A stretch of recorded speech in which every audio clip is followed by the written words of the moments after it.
Welcome to ASMR HomeTech. version. And as you think about your day and all the things you need to accomplish, relax.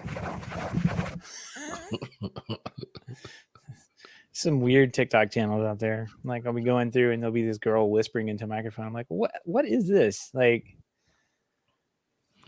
Yeah, she probably gets $3,000 a night to do that though. Oh yeah. I'm so jealous. Wish I had boobies. I was like, there's got to be somebody that wants to see my feet. Never mind. I do have boobies. They're just not appealing. Ah! TikToks of me yelling, ah! It's like I installed a smart lock for a local business here, and she made a video of it. And I was watching the video after I left, and I was like, God, I'm so fat. You're not cool. You know, Tie. being a pro, a home tech pro, doesn't have street cred. I'm just the trunk slammer. I'm not even a pro. Yeah. But you're a CEDIA member, so I'm a CEDIA trunk slammer. I'm just gonna keep that title for the rest of my life. As long as you have the right pack outs, you look cool, you know? That's right. My van's almost all packed out. I think you're a professional if you have pack outs. That's pretty much what I learned. That's all it takes. Yeah, I mean, I have them. So wait. Well, wait a minute. You're definitely a trunk slammer. Yeah, definitely.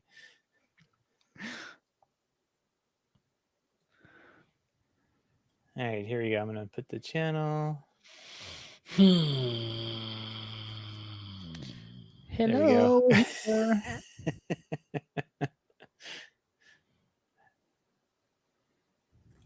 That was fun. Okay. Oh, there's the channel. Yay. Oh, dang. U.S. Department of Justice recovered $3.3 billion in Bitcoin from Silk Road hackers. Those hackers. The stash of 50,676 Bitcoin was found hidden on various devices in a hacker's home in an underfloor safe and inside of a popcorn tin.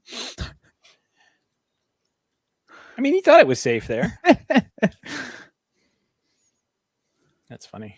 The stolen Bitcoin was found on memory sticks and on physical Bitcoin devices. This guy's got like Bitcoin coins in a safe. Bitcoin. Yeah, coins on coins.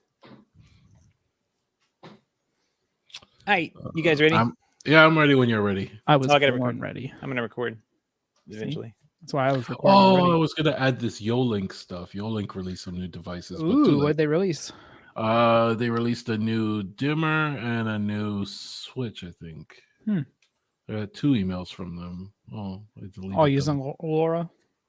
Yeah, that's the whole thing about Yolink is they use LoRa. Where did I type that in?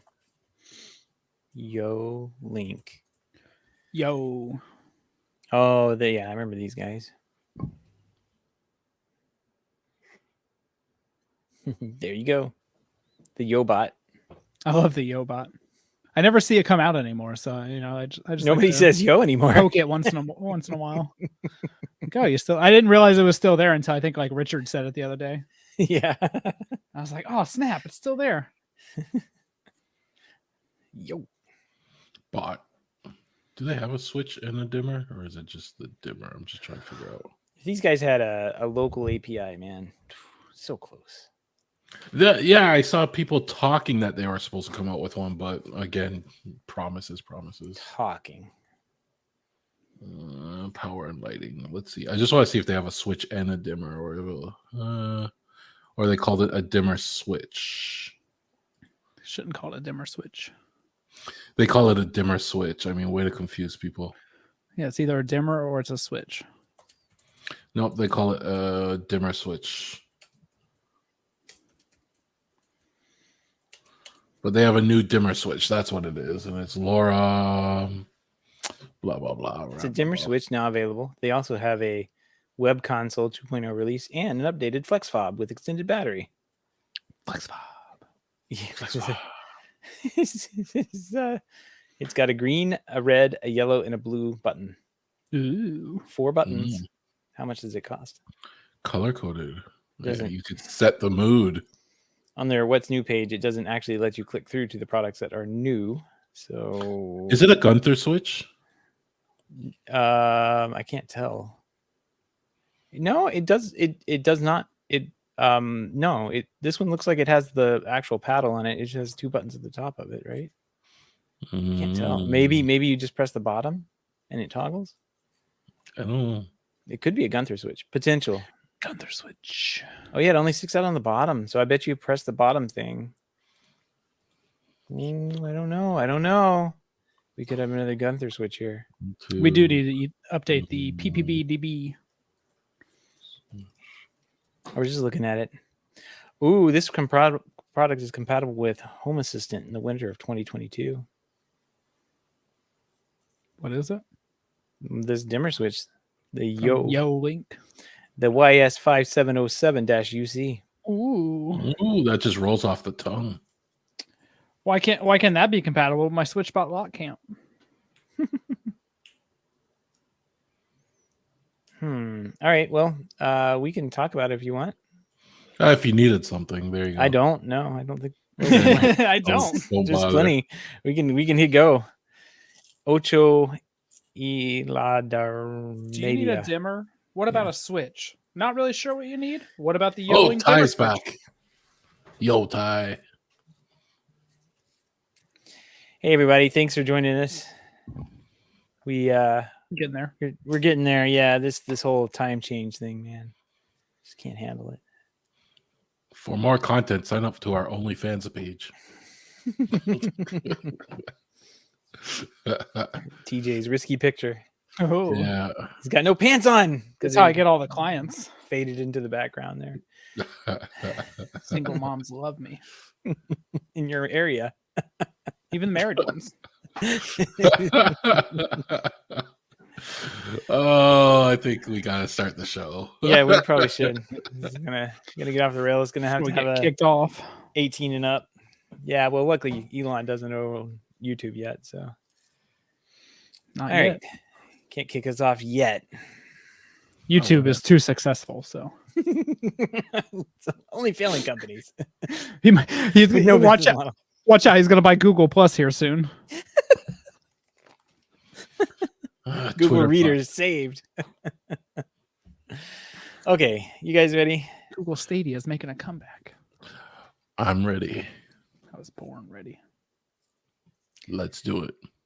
This is the HomeTech Podcast for Friday, November 11th from Sarasota, Florida. I'm Seth Johnson. From Powell, Ohio, I'm TJ Huddleston. And from Pickering, Ontario, I'm Gavin Campbell.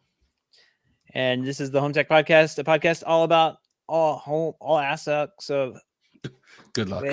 Yeah, I was like, I'm reading and I'm trying All to the grab home some automation props. assets. Yeah. Okay. Welcome to HomeTech Podcast, a podcast about all aspects of home technology, home automation, and Powerball tickets. I mean, this podcast isn't coming out if I win the Powerball. Right? Like, it's just not. I'm not going to edit it. I'm sorry. What's As it long at right now? As long as I see $1 million in my bank account, then that's fine. Yeah. $1.9 billion with a B. You know So- what you could do with $1.9 billion? You don't. Well, let's- you wouldn't get the you don't whole get- thing. Yeah. You could take the lump payment, and I think it's basically like half of it. So I mean, at this point, you'd basically get $1 billion. It's or you mostly can take marketing. it- only. Oh, screw that. Or you can take it like broken up over your lifetime, which is an awful deal in my opinion. And then you still have to pay taxes on all the income and Yeah. yada yada. So I would just yeah, take the it's lump sum. it's just a marketing thing to get you to buy a lottery ticket. But hey, best of luck to anybody who wins. I mean, I don't. That's a lot of money. just maybe a couple numbers is all I need. What do you win with a couple of numbers? It's Free on the ticket. website. It's on the website. It actually breaks it down depending on how many numbers you picked and how many are correct. I know somebody in Marysville, which isn't too far from me, just won $39 million off there. They have not come forward yet. They know the ticket was sold at a gas station, but that's it. So it is a lot of money. Yeah, I don't even know if I played this right. Because Well- there's also, I don't even know how to play. I just went in and asked for some quick picks and they gave them to me, and that's just about all I can invest into this, learning how to play a lottery game. That's pretty much where I'm at. Like I want to play just because it's such a high value at the moment, but I have no idea how to play, and I'm probably just gonna waste my money. So I'll just wait for somebody I know to win. What Like you, what would you Seth. do with $1 billion? I'd buy you a monkey. Haven't you always wanted a monkey? That's nice. No. I'd probably like find a Control 4 integrator, have them come over and give me a quote and everything, and still talk them down in price. Oh, Just man, for the that's fun brutal. of it. Dang. Just for the fun of it. So really nothing different than any other Yeah, Control exactly. 4 projects ever sold. Well, Seth, if you win, then I know who's paying for the CD 2023 trip. Heck so. yeah. Oh, That's it. Yeah, exactly. Gavin and I exactly. are just gonna get a message in the morning like, tickets already booked, guys. If I win, then any home tech member, that's a patron, free. That's a free ticket to CDA, right? Yeah. Man, I mean, Wow. it's $1 billion. Like, what a great deal for all our home tech listeners. Yeah. You know, Yeah, it's exactly. Our It's only families cost you too? $1. Our families too. Wow.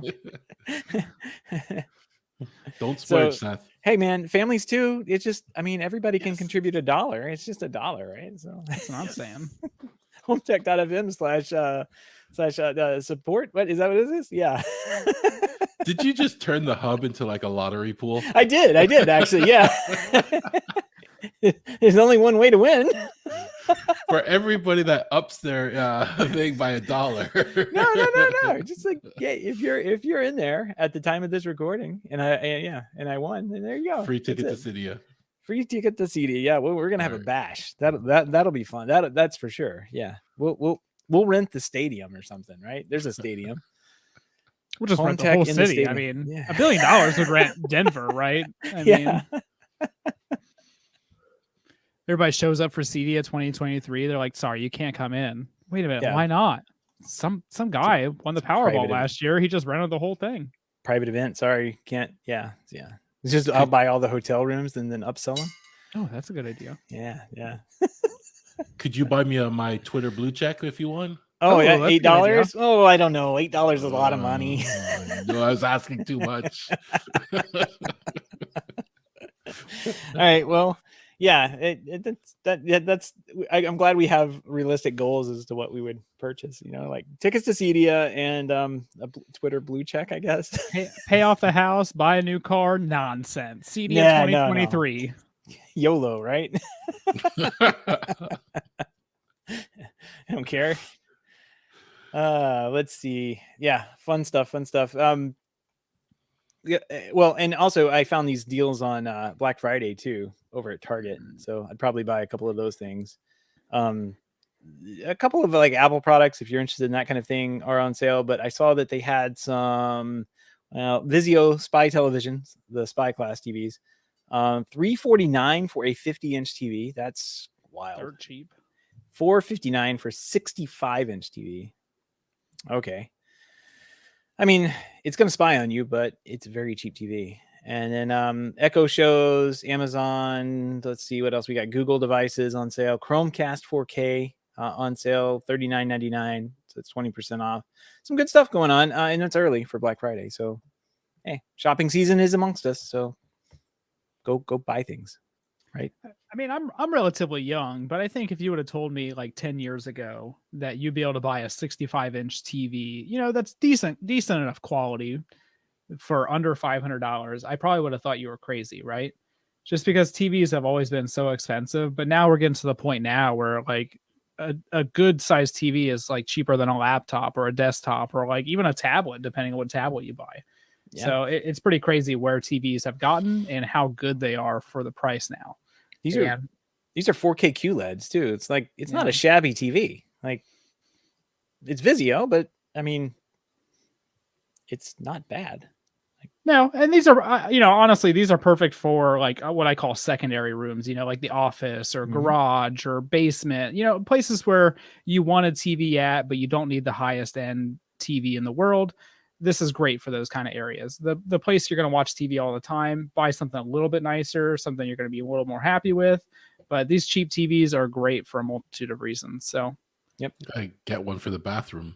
There you go. 65-inch TV in the bathroom. Yeah, I have a spot for it. Just waiting. Just waiting. I just got to measure my distance away from the screen first. Don't do that. Don't bother. Don't bother. Yeah, you don't not a requirement. It's Black Friday. You can just return it. Too good. All right, guys, what do you say we jump into some home tech headlines? Let's do it.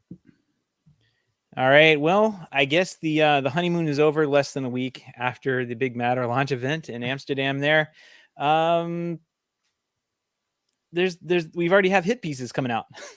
Like, I can't believe it. Like the honeymoon is just it's gone. Like there's one here. It says, let's see. Here's the headline. What's the matter with Thread? Amazon says it's not quite ready for prime time. So basically, during the presentation, Amazon basically said that they were not going to be launching Matter until like next year, and they won't be taking part in the initial Matter integration with their Alexa platform. It'll only support 3 device types at launch as well: plugs, switches, and light bulbs.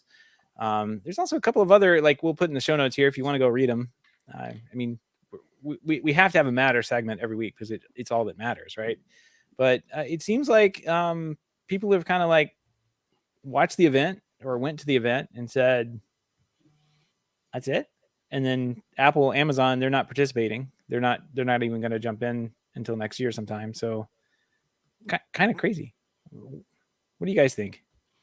I feel like we're about maybe less than a month away from the "I told you so" crowds. Like that's how I feel, because ever since Matter first, came, like, was announced and everything like that, people were already bashing what it's not going to do, what it's not going to be, and over the years, all the little leaks and stuff, people are like, it's not going to be as good as we thought. And now it's actually here, and it's like, I still want to see when the devices first come out.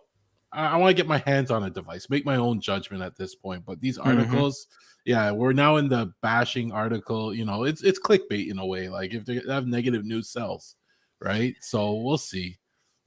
Yeah, I mean the problem is that Matter is a standard for onboarding a product, and I mean control to some respect as well. But like basically, it's like the setup and sales of a product is intimately tied with Matter.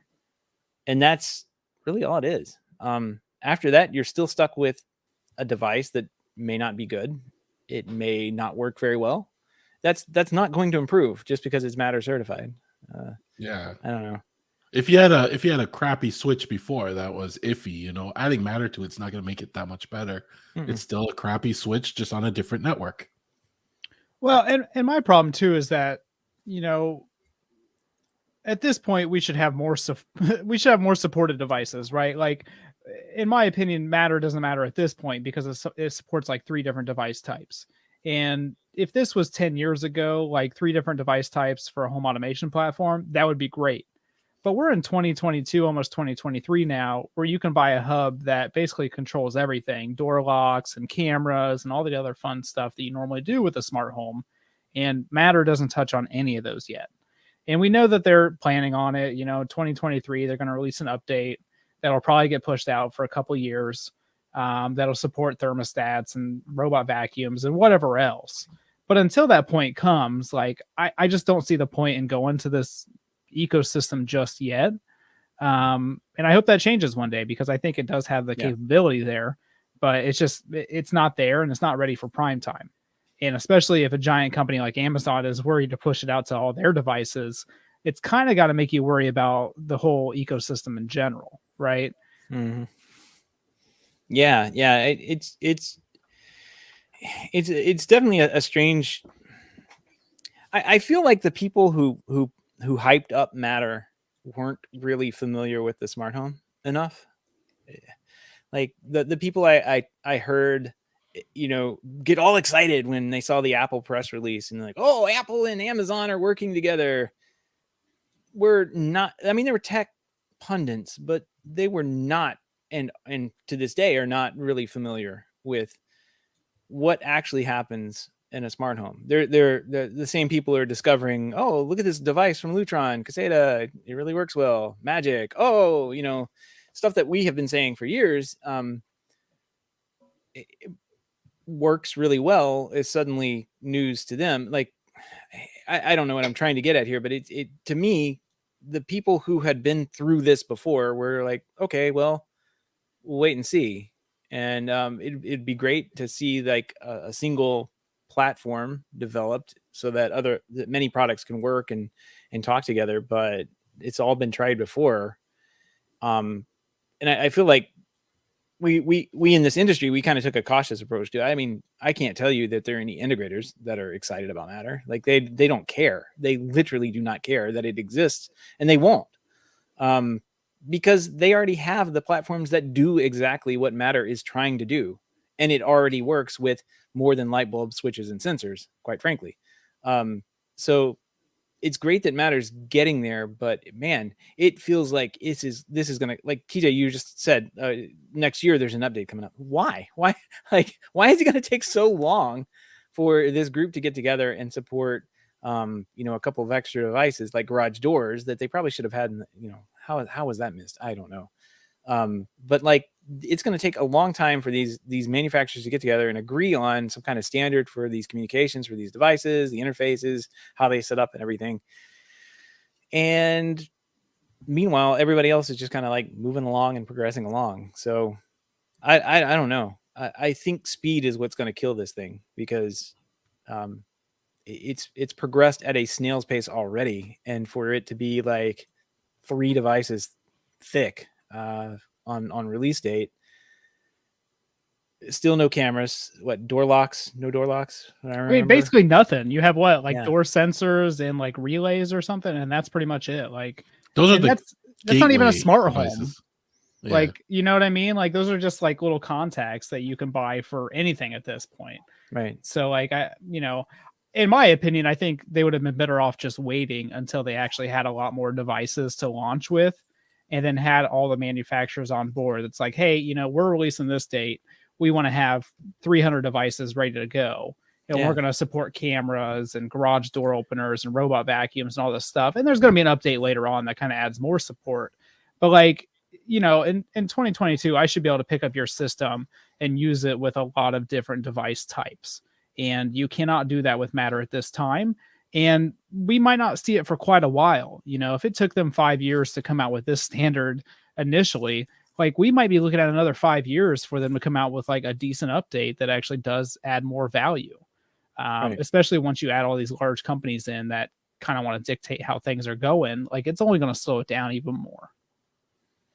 Yeah, I agree. And this is still an emerging market. I mean, it's almost like Matter is planned around a mature market that everyone wants to get into. And like people are still experimenting with this like stuff. It's still early adopter. It's still not quite working as well as it should be, clearly.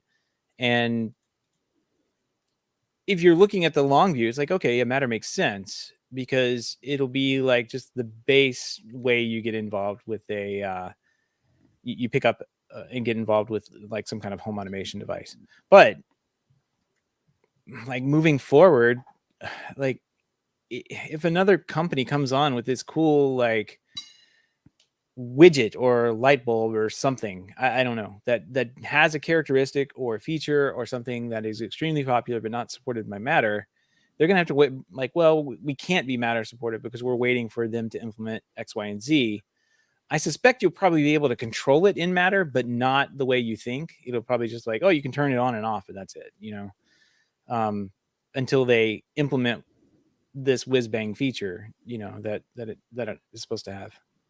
I'm thinking like maybe a fan, like fan control. It's probably not high on their list. Seems like it probably could be, but there's not many Matter. I haven't seen any Matter fan controllers out there. Well, and I don't think Matter, obviously we'll have to wait to see how it actually plays out, but I don't think Matter is going to solve the problem of having several different apps to control everything in your house, right?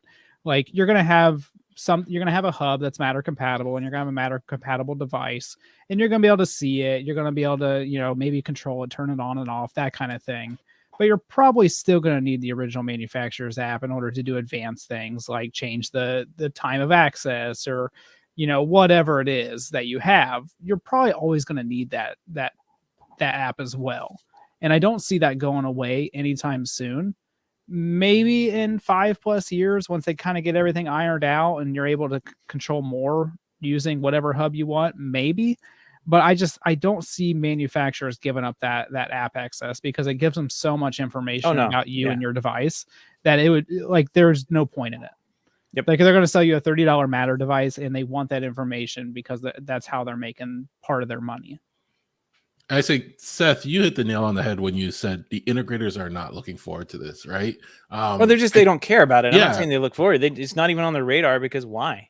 Yeah, because everything they could do so much more today, and with the tools they have today than what Matter is bringing. And I think Matter is geared towards the DIY crowd, right? But even still, I'm not excited because it still won't be able to do what I do today in my space too. Like if I want to get my devices into HomeKit, for example, through my hub, it gets exported, through HomeBridge or whatever. I can get them into the Amazon Lady ecosystem. I get them into the Google ecosystem, right? Like I could do all this stuff today. So I'm still like, Matter to me is just being another standard, like how it's going to be like Z-Wave, Zigbee, whatever. Whereas in terms of my hub, I'll be bringing those devices in just as another one so they can interact with all the ecosystems. But it may open up a few more devices, but there's so many devices out right now. Like it's only a small subset that they're bringing in, and 50 or 90% of them are bulbs, it seems like at this point, right? So yeah. I'm not looking forward to it. I'm not really excited about it. I'm not going to jump on the Matter train, but I'm hoping by, in 3 years, maybe it will be the one standard that hopefully. I doubt it, but who knows? No, I mean, this is good news for people that, that are the average consumer that just want to be able to buy a device and it works. Like this is a good thing for them in the long run. But I think we have a while to get there, and we already have devices that do this. If you go to a Z-Wave or Zigbee device, like for the most part, you can get anything you want in those kind of standards right there. And it has the local control. It has, all the kind of advantage that Matter has, but it actually exists and you can buy it right now. Yeah. Yeah. Again, it all comes down to the speed of the way this industry moves very fast. And how long this is going to take to turn around a product update on software of all things, like, and for a working group to meet, they're probably going to meet once a year, talk about, some proposals, come back later and vote on them 6 months. Like, oh man, it's going to slow stuff down so much. And like you said, TJ, they're not going to get rid of the apps. Those apps are like exactly why, they're just not like, that's how there's no firmware updates supported in Matter. So you're going to still need the original apps to go along with things. I'm seeing things popped up, but I can't read them fast enough. So I think Ty was saying something about them being basically geared towards the big 3 tech companies. So they have more cross-platform. No, I mean, yes, but that's the altruistic way of looking at it. The big reason is that they were running up against people who were saying, I'm not going to buy this stuff until it all kind of talks to each other. And I don't want to make a decision between buying an Amazon product, buying an Apple product, and buying a Google product. Like why, or a Samsung product, like they should all just kind of work together. And this was an effort to make that happen.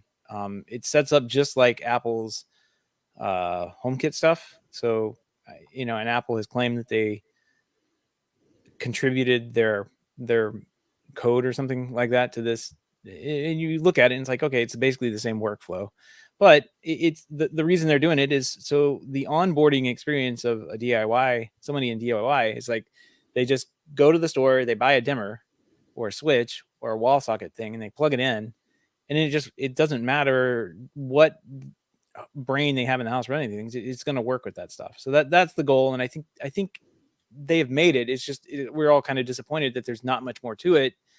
And at the same time, I think it's just been hyped by the wrong people in the news industry, like as something that it was going to be, that it was never able to be, at this point. Yeah, I mean, I think it's a combination of being hyped up too much and us just talking about it too long. If we were talking about okay, let's move on then. Well, I mean, but if we were talking about this like a year ago, we'd probably be a little more optimistic about it. But the fact that it took so long to come out with, and we're stuck with what we have now, it's not very appealing, you know.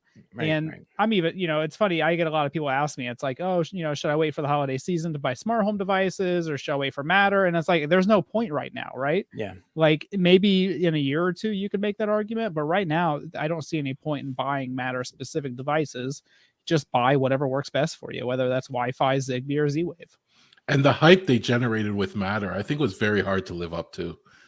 There was a lot of hype as this will be the thing that's going to save us all. And yeah, well, I don't and think they I will say that they did not communicate either, like what Matter was going to be. Everybody thought it was this grand plan to unify things, and turns out and there was just, it was kind of left open at that. And then they kept everything quiet, secret up until the very last moment where they like, oh, here's some sample code and, you know, the code for it, and here's the, you know, 190 devices. So it's kind of like the expectations were never set in the beginning. So of course everybody thought it was going to solve all the world's problems when it came to smart home automation. Basically what I was going to say. So yeah, sorry, I didn't cut you off. All right, well that's it for the news. It's a big downer this week. Matter, doom and gloom. Yeah. That's all right. You know, I'm glad to see these articles coming out about it, because I felt like I've been like super negative about Matter, even though like we kind of know what it is, we know what to expect and everything. But like it's just funny because all the news articles and media outlets have been hyping it up for so long, and now it's one of those things that like, yeah, well, maybe it's not that great. And it kind of validates, you know, what we've been talking about for a while now, because now it's not doom and gloom. It's like, oh, well, this is actually a reality. Yeah.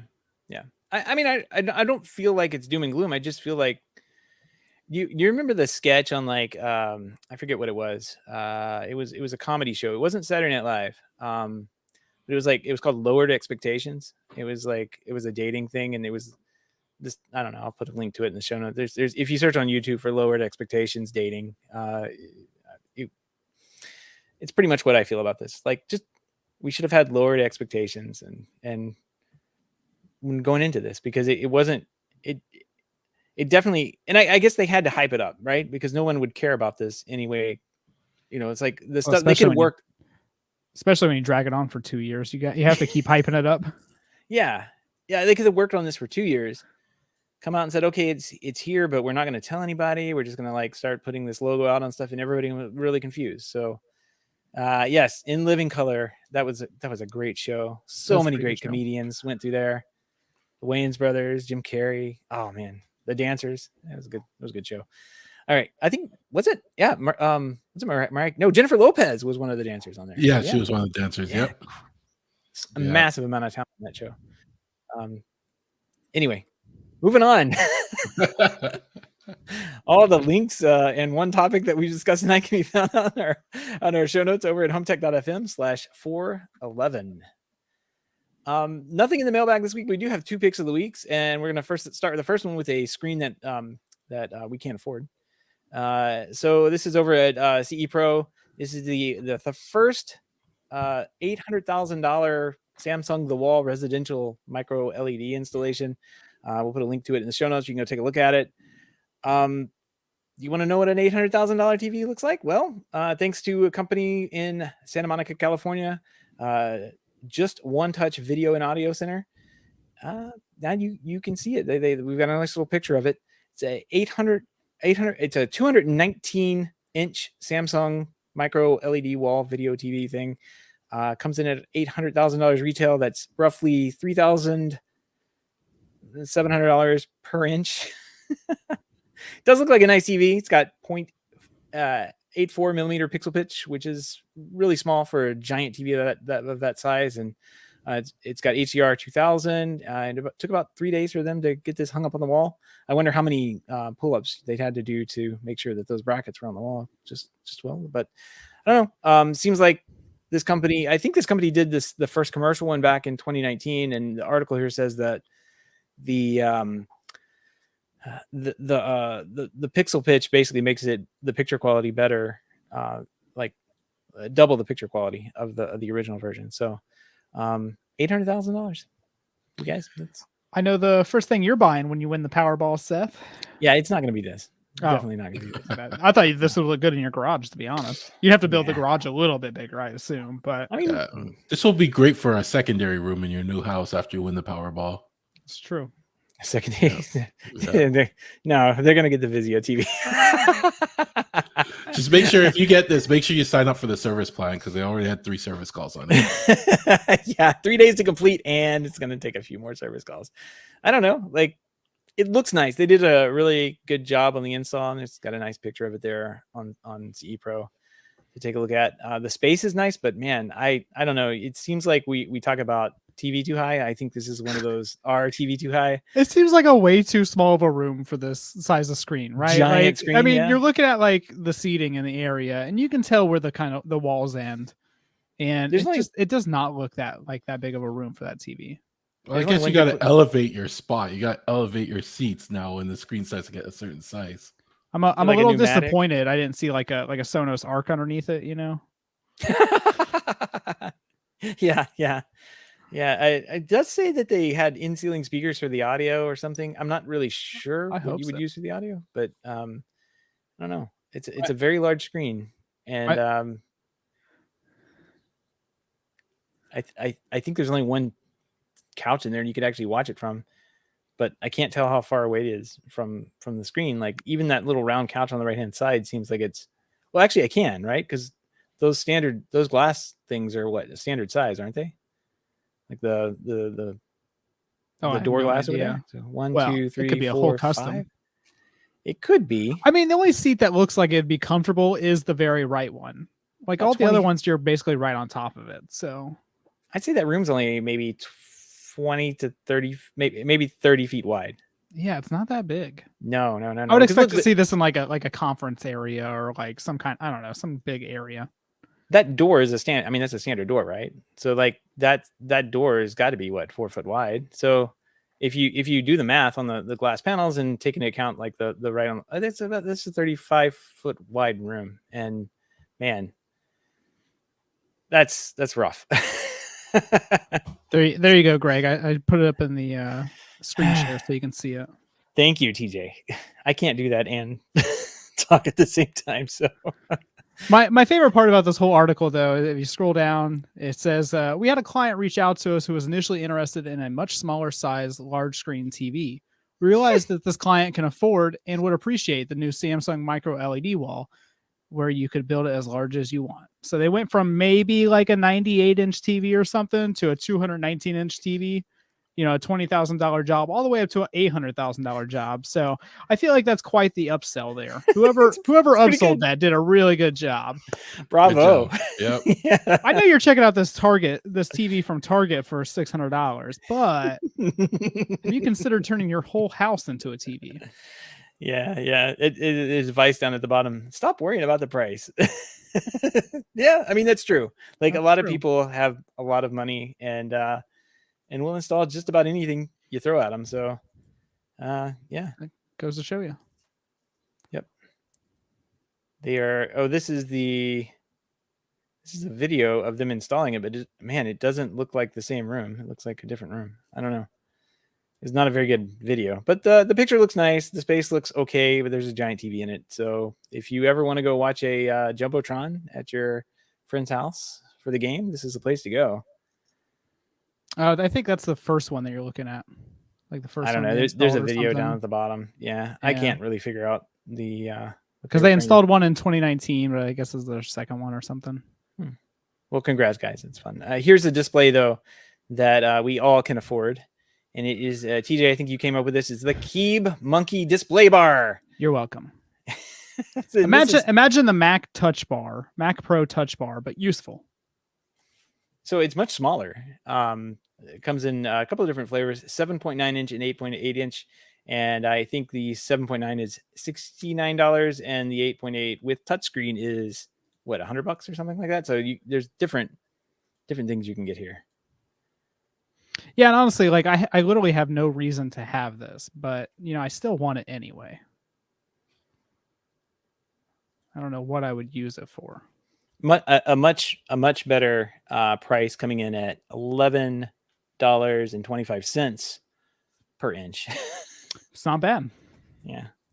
Actually, I'm kind of curious. It's got a little built-in kickstand. I mean, it reminds me of the first 4G smartphones that were coming out in America. I like that you can get it with a touchscreen too. That's pretty nice. Yeah, so you can buy the non-touchscreen or you can buy the touchscreen version. So yeah, I wonder how many you'd need of these to tile them together and make the giant Samsung one. 219 inch. Yeah, I'd have to have the dimensions right, because then you'd need to figure out how many to tile together. I don't know. Probably not a good idea.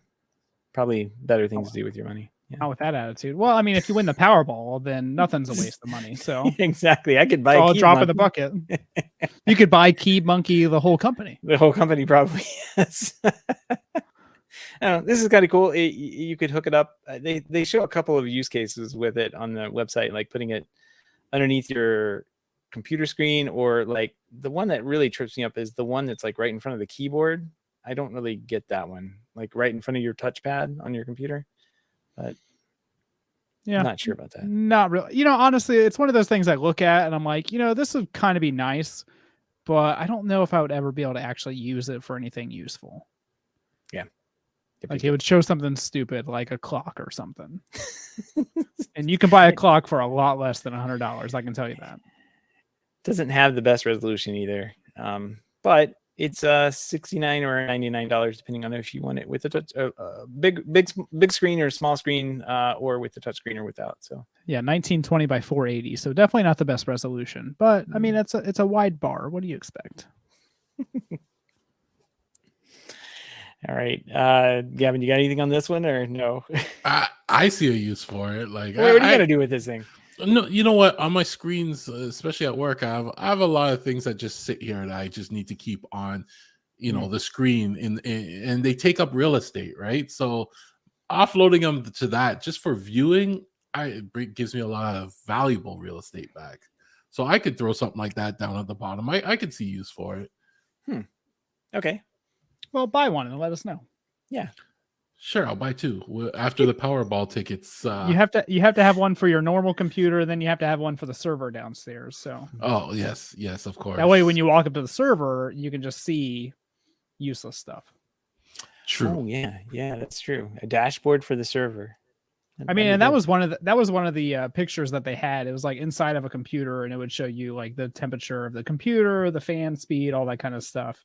I don't know if I would want to buy $100 display just to put inside my desktop, but I guess you could. It would suck to open up the desktop to have to look at this stuff too, like. Well, it had a clear case that on the side of it.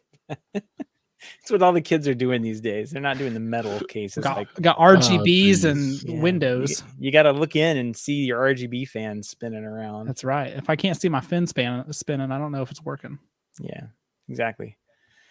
All right. Well, if you have any feedback, questions, comments, picks of the week, or great ideas for show, give us a shout. Our email address is feedback@HomeTech.fm, or you can visit HomeTech.fm/feedback and fill out the online form.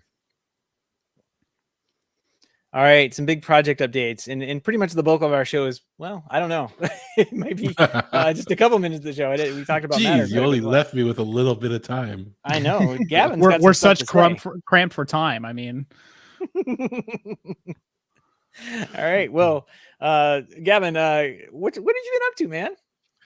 Yeah. So, I was talking to Ty, and Ty, is offering me, something to run Home Assistant on, and, it didn't go through, but I kind of got the push to get Home Assistant set up on the weekend, to actually finally check it out and see what all the hype was about with Home Assistant. So, I went through, downloaded a new VM, installed it on my Unraid server, booted it up, and instantly I just felt like I was cheating on my Habitat Hub.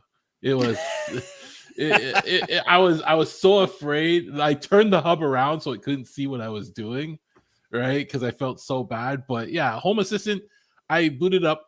I haven't touched it in years. It's come a long way. Like I remember last time I booted it up, I was all YAML. Now it's a lot of graphical. It looks good.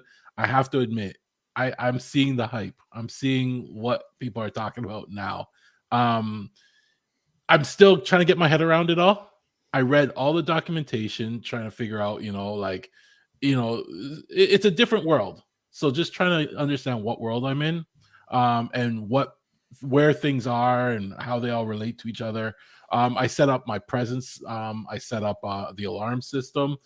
But one thing I did do is I attached it to my Habitat hub. So all the devices in Habitat actually show up in Home Assistant. So I'm using Habitat for the antennas and everything like that. And then I can use Home Assistant for all the logic and everything. It works really well. The app is nice. Setting up the dashboards was really easy to do. I'm actually in shock, like I'm not doing a comparison. I've literally only sat with this for about 4 days. And I'm not going to say which one's better than the other. I see the strengths in both of them, right? And I think I'm going to be using them together for a while. One of us. One of us. One of us. When someone gets a Tesla, that's all they talk about for weeks and months is their Tesla. Yeah, I just got home the same way. That's the same way. Right before the show, I told you guys I just signed up for their forum. I have an account on their forum now. Like there's so many. My next, I think this week I'm going to learn about developing, add-ons and whatever else in Home Assistant, and go from there. But it's nice. Certain things were just so much easier. Especially with creating the interface and the dashboards, and they look nice. The app is great. I was kind of shocked to see that they had a subscription service, because at first I was like, the subscription service for remote access, but then I just think you could do everything without the subscription service. This just makes it easier, as they'll handle all the back end stuff. So I did sign up for the trial, and if it works nice, then I'll just keep it, to give me remote access. But there's so much to this, and I'm still getting my my feet wet, my hands dirty, and trying to figure it all out. And Home Assistant is pretty much, I mean, they've kind of made themselves around that interface, that dashboard interface. From what I have gathered, like everybody talks about that and how clean it is and how easy it is to kind of like get everything set up the way you want. Kinda. Well, one of the things is when I first started up, it went out and found all the devices in your home, right? Mhm. And I was kind of like, it just hit me because it found a lot of devices in my home, and I was just like, no, I don't want to enable. I didn't know how it was going to break things, and then every device, it wanted you to go to that device and then do this to that device. So I just ignored them all for now, and I'll just add them over time as I want. So that was, you kind of got like hit with that at first, but that's fine. There's certain things like all this energy tab I can't get rid of. I'll never use that energy tab, but I know some people are big on that. But it takes some time getting used to it. The one thing I really like, I did this on Habitat as well, but when it came to presence detection, I always use two devices. I use geo presence, and I combine it with LAN presence, and then I just use logic in that. Somebody developed a plugin. I had to find this because I'd use ARP pings instead of regular pings, and somebody actually developed a plugin. It took me a while to get it working. I got it working, and now presence detection is like perfect in this. So now I'm happy with that too, right? So it knows, like within a minute of us leaving, it knows we're gone, and it automatically does everything. And it knows as soon as we drive like up to the street, it knows we're home, and it kicks in. So it's been great. Yeah, I've kind of like looked at some of the integrations that people had made for it, and basically around like the cards that they had. I think you can just like add these cards through the interface, and there's like specific, like you gotta learn all the cards. Yes. And so it's like I'm scrolling through them right now just to see how many. There's 259 Home Assistant cards.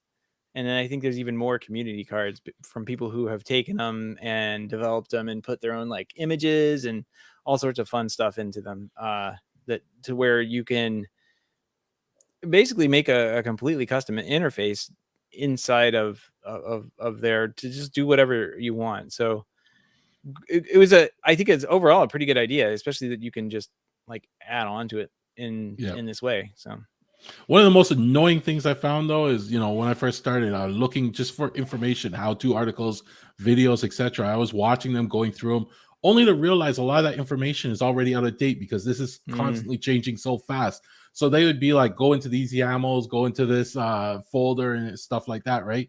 and you only find out that you don't have to do that anymore. Things have changed. They're in different locations. A lot of things reference you know, the old location, I guess, where they used to sit, so you kind of had to translate to where the new location is. So that was a little annoying. I mean, I'm used to that with Unify, you know, so It's just kind of the same thing. it's kind of the same thing, you know. This is what they meant to say, you know, like so that was hard. You know, just finding the answer, you know, when I was first trying to figure out, should I set it up in a Docker or a VM, or, you know, however else, there's multiple ways you can run it. Just trying to find the answer to that question was tough for at first, right? Like, you know, they throw all these terms at you and you're just like, I don't know what any of these mean. Like, should I run it in a Docker? And then eventually I found one guy that just says, no, run it in a VM because of this, and this. He broke it down. So that's why I ended up with a VM. But it's fast, it works great. You know, again, only 4 days with it. Next week you'll probably hear another update from something else I did. Interesting. I'll have to keep an eye on you. Well, I guess I'm the only one that hasn't installed Home Assistant on anything at this point in time. What's your hub of choice? Catch up. I mean, I have the HomeKit stuff set up that I use most of the time, but it all ties into Control 4, which is the lighting in the house. So most of the time, if I'm using anything automation wise, it's done through. If it's easy, something simple, I'll use the stuff that's built into HomeKit, because it's, you know, turn on this light at this time, turn it off at this time, that kind of thing. If it needs to be more advanced, I might switch over to and use the Control 4 stuff, especially if audio video stuff needs to be integrated along with it. It's a lot easier to do there. I don't know how much Home Assistant has in that respect, but it's probably a decent amount at this point. I mean, and probably would be fine with like Sonos and everything that I have here. So yeah, I have some advanced automations, and I wrote them in Habitat, their own apps and everything like that. And I guess for now I'll leave them running on Habitat because I haven't found yet a way to do that easily in Home Assistant. But again, I'm still learning. Maybe I have to, I don't know what their version of an app is. But I'm gonna start reading developer docs and figure out what that stuff is. I like getting dirty in the code. Oh boy, that's a show title for sure. Oh, there you go. Yeah, I have a couple of things that are integrated with Control 4. Like I have a video system that I use. I have a lot of like these RGB lights that we're working on. I have the stuff that I'm working on at work with. So it's kind of hard for me to say, oh yeah, I can't. I have to like move away from that and load Home Assistant. But it sounds like it could just be a dashboard over the top of everything anyway, just like I'm using HomeKit for. Like I'm using that for just a basic interface of the stuff I want to get to and interact with pretty quickly. And it works fine remotely and everything. I don't know. Yeah, Your mileage may vary. I've been pretty happy with Home Assistant since I switched, so I don't think you'll have any problems, Gavin. It's learning a different system, and you know, I don't know, it's just a little different. But I think if you've managed with Habitat, then you should have no problems with Home Assistant once you learn the ropes. I'll figure it out. I just need time. It's only been like 4 days. Well, and it's amazing how much stuff it works with out of the box that you don't have to do anything with.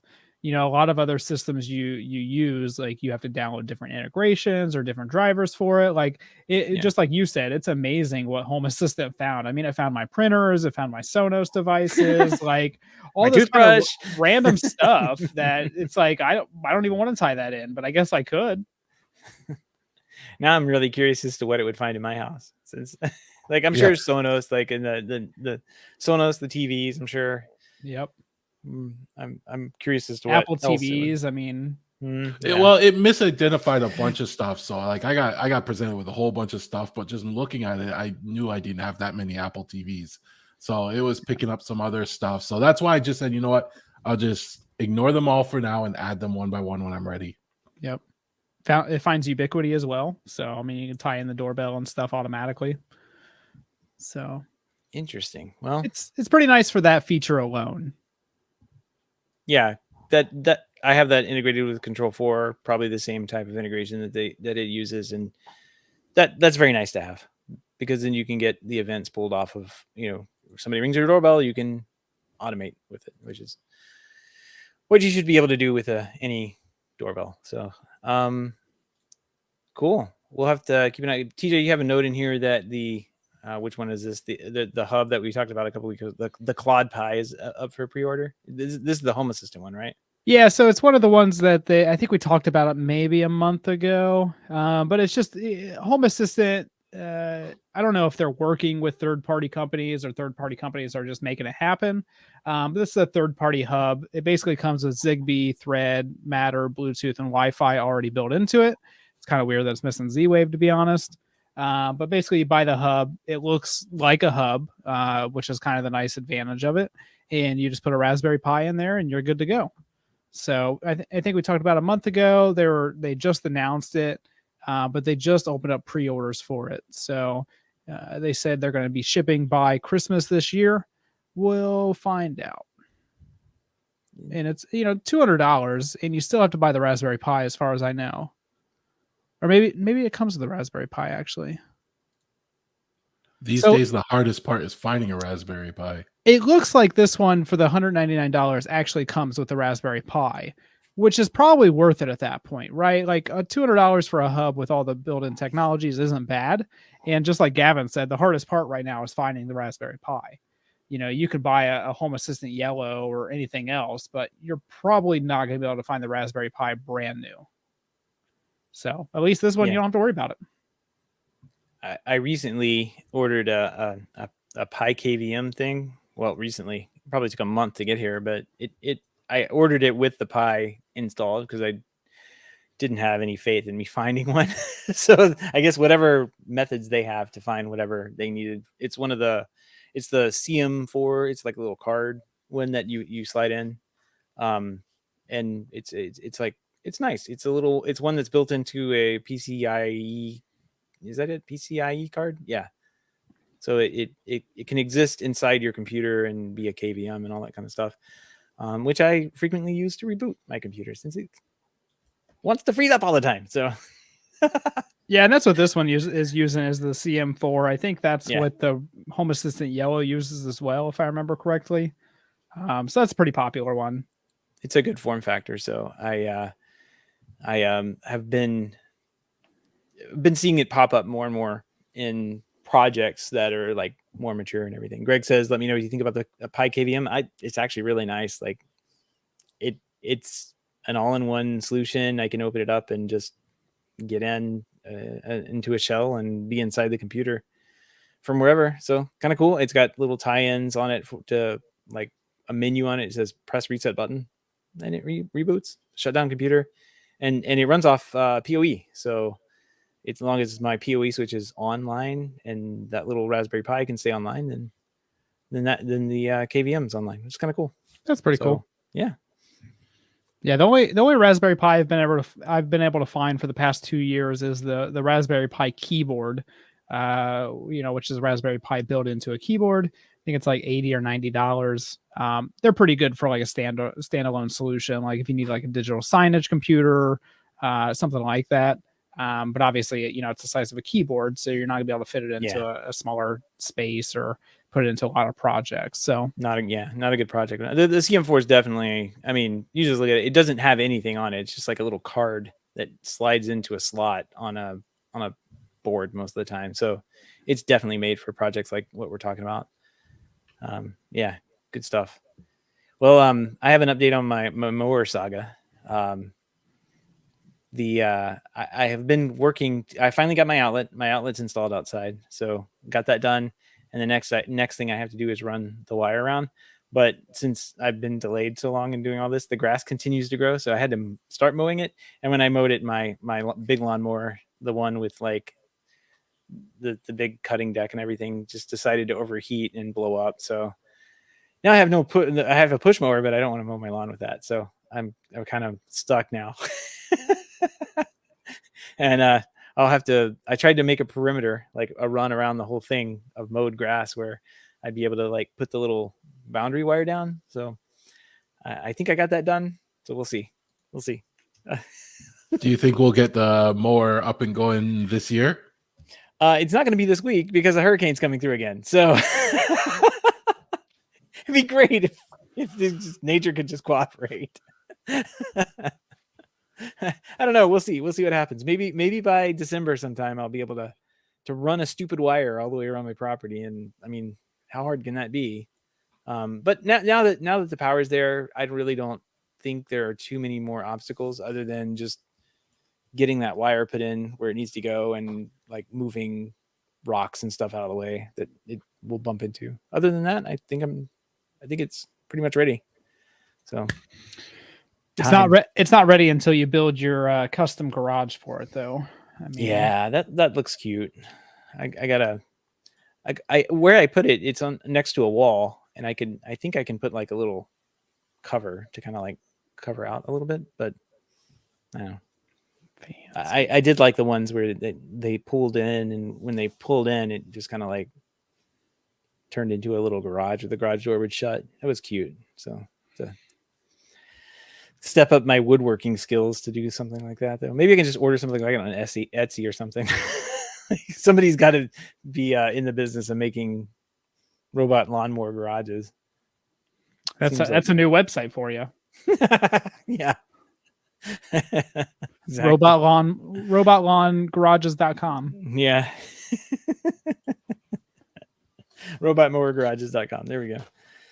I'm sure it's a great idea, but not something I'm capable of doing. So anyway, anything else, guys? Any more projects on the horizon? I think that's it. I mean, I haven't really been doing too many projects recently. Been doing some traveling. That's been nice, but yeah. All right. Well, we want to give a big thank you to everyone who supports the show, but especially those who are able to financially support the show through our Patreon page. If you don't know about the Patreon page, head on over to HomeTech.fm/support to learn how you can support for HomeTech for as little as $1 a month and get a trip to Cedia if I win the Powerball. Any pledge over $5 a month gets you a trip to Cedia and a shout out on the show. But every pledge gets you an invite to our private Slack chat, the Hub, where you and other supporters can gather every day and talk about all sorts of fun stuff, including the demise of matter, which I saw those going through earlier today. Kind of chuckled. If you want to help out the show but can't support the show financially, I totally understand. Just appreciate a 5-star rating in iTunes, our positive rating in the podcast of your choice, podcast app of your choice. That really helps people find the show, and we like good ratings. If you like the show, give us a good rating. Appreciate it. That wraps up all the home tech news this week. Everybody, have a great weekend. Take care. Nothing from TJ. Just nothing. Gonna sit Nothing. there. Because the majority of the time I want to say take care, but Gavin already says it. You said it, so I've got it recorded. Thing, it's going to be so on it. I'm just going to edit it in there. I don't know why you haven't just saved my recordings from previous sessions. Who says I haven't? Insert it. Mm-hmm. Like, bye. When TJ was new, bye. Now it's like, how many episodes later? He's like, I don't even want to say anything. He's just giving up. Gavin took my thunder. I'm sorry.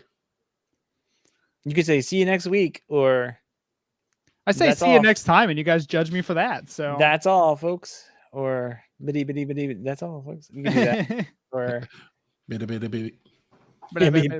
PBDBD price per button database. Somebody this weekend was saying we should edit that in, like Robert was saying. I forget who was saying that. It was probably Ty. So you guys want to talk Home Assistant? Oh boy, well, I'm gonna stop recording. Should I stop recording? I'm just kidding. Which one do you like best? You can tell us. We're all friends. You can tell us stop now. Recording. We can stop. No, recording. I'm gonna keep it Heck going. No. Blackmail. Cut off the feed right as soon as I say it. Right. Yeah, well, the best one is click. No. Actually, I think there's power in both of them. Don't lie. Like on Habitat, I really like their apps. I don't know what the equivalent of that on Home Assistant. I think it's is. just integrations for Home Assistant. Yeah, maybe. I'll figure it out though. I don't know. Figure it out, Gavin. I'll figure it out. I just tried to install the Home Assistant Docker on my failing upgrade server, and it didn't work. So your server, it broke. The server was working so well, and then he puts a card in. Yeah, it doesn't interface with it at all. What do we need for this computer I can't use? Oh, KVM. That sounds great. Yeah. Well, I mean, it Yeah. helps me reboot it all the time. That's what. Well, that's true, and it's individually powered, so you're good. Yes, there. exactly. It has nothing to do with this thing. It just lives. It lives inside and makes the wires nice and neat. All right, so it says I have to pick a branch. I'm going to say stable because that's not part of this system. But See, when you do it via Docker, there's things you can't do in it. I don't care. Like, I just I want to think discover all my add-ons- devices. He just wants to see what he can see. Yeah. He doesn't want to actually use it. Restart unless stopped. I don't see anything problems here. If I hit apply, it does all the downloads. Blah blah blah blah blah. And then pulling, downloading. I think this is where it's going to fail. Like in a couple seconds. Maybe not. Oh, This it is why froze. we Up. can't have nice things. Don't know. This is why we don't let Seth touch the keyboard. That's why Seth needs to not host the notes. I had a computer to host the notes on. It doesn't want to stay running because of this. All right, here we go. Oh, it actually ran this time. Okay. That's weird, huh? So now I should hit done and I should be able to go to whatever web page this is, right? On the port. Yes. I do like about Unraid how easy it is to install Docker stuff and just play with stuff. Yeah. That is nice. Home Assistant, my name. Oh, I got to pick all this stuff out. It's a lot Didn't of tell me work there just was to a see what sign up device is. form. I know, right? The username is Seth. My password is password 1234. I'm gonna hack you now. Mm-hmm. Oops. Passwords match. Create account. Home. I am in Amsterdam. Nope. Yeah. Anyway. Did not find where I live very well. Next. Oh, look at this. Yeah, Okay, so I had to adjust the home. Yeah. it found my printer, three printers, which I only have two. So figure that one out. A HomePod, Garage, Apple TVs, 3 Apple TVs. I only have 2, so I don't know how that's. Oh no, it's labeling all the HomePods as Apple TVs. Okay, I get that. Yeah, it's got some stuff here. 2 Shelly dimmers. All right, well. And then it will keep notifying you that when it finds new stuff, it'll be like, "Oh, we also found this, and we found." I this hit again. more and the screen froze up, so I think I'm. Oh, give it time. No. I can't even hit escape. I'm just going to refresh, see what happens. Seth and password 1234. I didn't spell that right. Have fun, Greg. I'm gonna bug you about Bell modems and Unify later. My password's not right. Wait a minute. How did that work? You just made that. I know. And it typed it in twice. That's really funny. Oh well. I guess I'll delete this and start over. Already messed it up. It didn't find very many things though. Like it found kind of what I expected would. The Shelly devices. Yeah. I guess I don't have that much that it would want to integrate with. Like the Control 4 stuff is mostly I'll say it'd be funny if AV. it found the Control 4 stuff. Yeah. I suppose you could have a driver to do that, but like to publish out all that info, however they're looking for it. But yeah, it's kind of interesting. They do have a Control 4 integration. Do they? They do. Yeah. I think you need a driver to make it work, but Home Assistant control there. You already type a Google search. Interesting.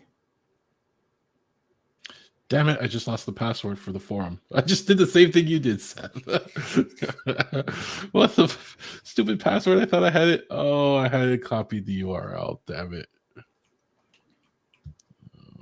I like that there's like an add integration button on here that can probably take you over to wherever it's supposed to be. It's kind of nice. Yeah, that's pretty nice.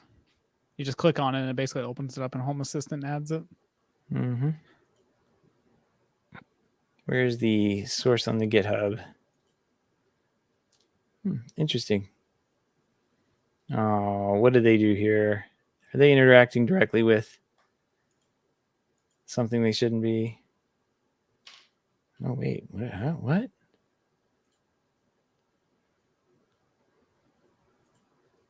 What are you doing? I'm just trying to see how they integrated. They integrated with Control 4.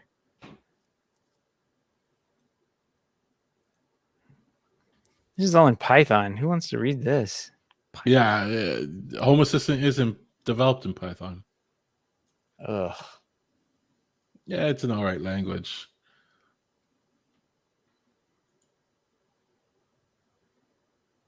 Oh, that's funny. So they're going through the Foresight. I guess they reverse engineered that. Interesting.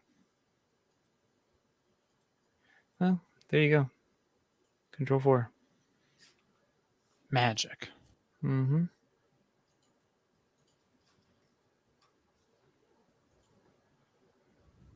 Interesting. It works with lights.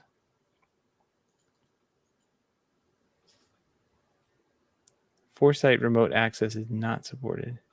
Home Assistant to communicate with the controller over a local network. So what they're doing is they're logging in. Looks like they're logging in through Foresight, downloading the director token, and then using that to communicate directly with the controller. Smart idea. I thought that's what they were doing. That's for all three people using Home Assistant and Control 4. Yeah, there might be more than you realize because the product is decent. Like the lighting stuff's decent. Like once you get it up and going, like, it's hard to break. So anyway, fun. All right, guys. Bye, everybody. Bye, Ty. Bye, Gavin. Wait, no, Gavin's here. Greg. Oh wait, Who else was in here? Just Ty and Greg? There was a third one that was popping. no, there was Ron M in here as well. Oh. Good night, everybody. We'll see you later. Bye. Bye. Damn it. I wasn't recording. Don't worry, I'm recording.